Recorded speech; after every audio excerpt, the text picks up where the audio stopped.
नमस्कार दोस्तों।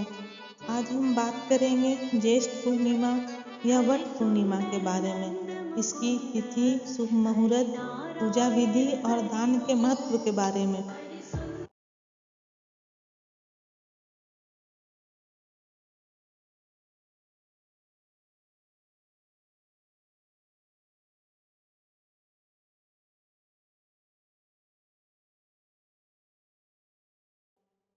हिंदू धर्म में ज्येष्ठ पूर्णिमा अत्यंत पुण्यकारी मानी जाती है।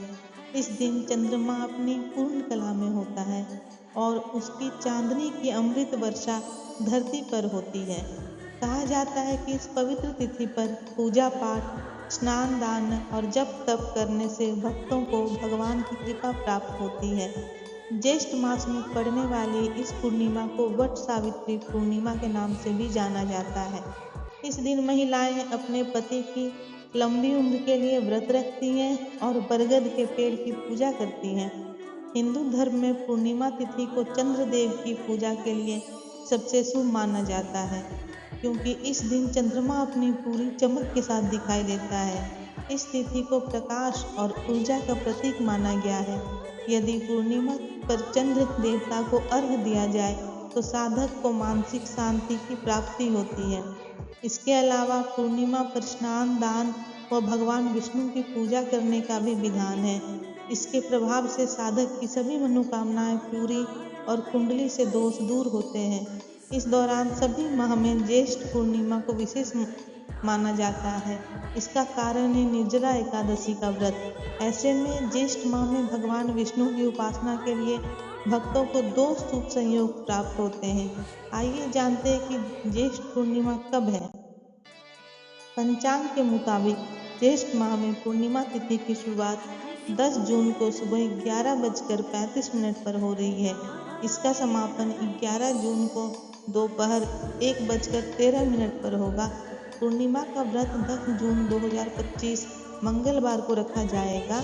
इसका कारण यह है कि पूर्णिमा तिथि का आरंभ 10 जून को दिन में हो रहा है और यह पूरी रात तक रहेगी। इसके चंद्र दर्शन और पूजन आसानी से हो सकेगा।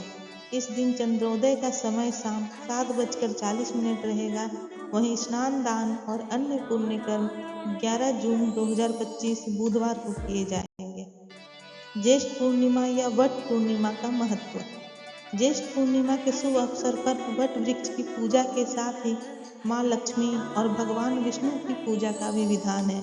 इस दिन भगवान सत्यनारायण की कथा करवाना तथा ब्राह्मणों और दीनहीन असहाय लोगों को दान देना बेहद शुभ माना जाता है। ज्येष्ठ पूर्णिमा के दिन स्नान दान और पूजा करने से घर में सुख समृद्धि आती है।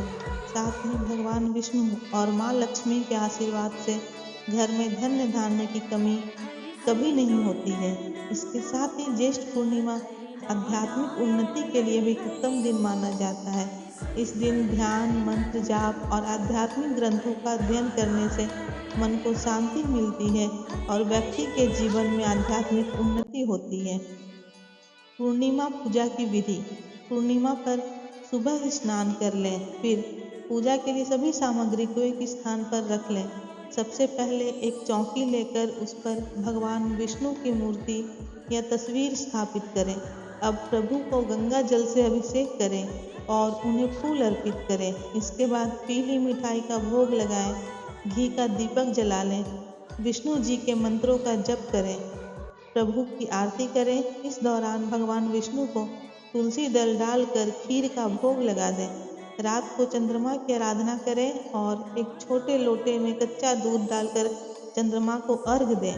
साथ में चंद्र मंत्र या चंद्र बीज मंत्र का उच्चारण भी कर सकते हैं। चंद्र मंत्र है ओम ऐं क्लीं सोमाय नमः। चंद्र बीज मंत्र ओम शाम श्रीं श्रौं सः चंद्रमसे नमः। चंद्रदेव को नमस्कार करने का मंत्र है दधि शंखम तुषारंभम छिद्दोदार्णव संभवम नमामि शशिनम सोमम शंभो मरकुट भूषणम।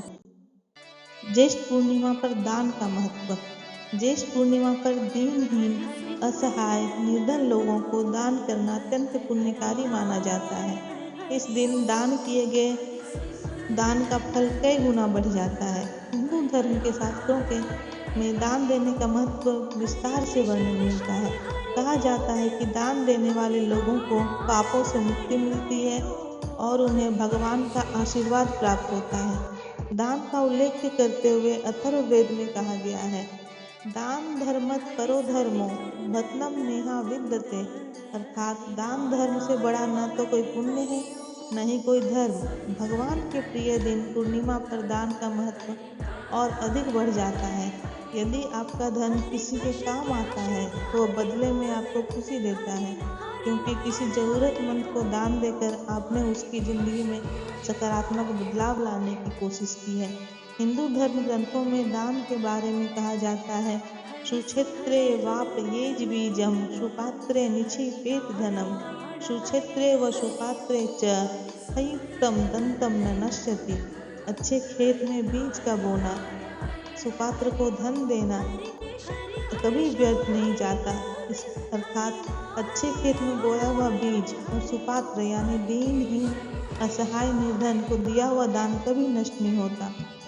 अगर आप जानना चाहते हैं कि किस चीज़ का दान करें और क्या उपाय करें कि हमारे जीवन में सुख शांति और समृद्धि का विकास हो, तो कमेंट बॉक्स में ज़रूर बताएं। अगर वीडियो पसंद आई तो लाइक शेयर एंड सब्सक्राइब करें। धन्यवाद।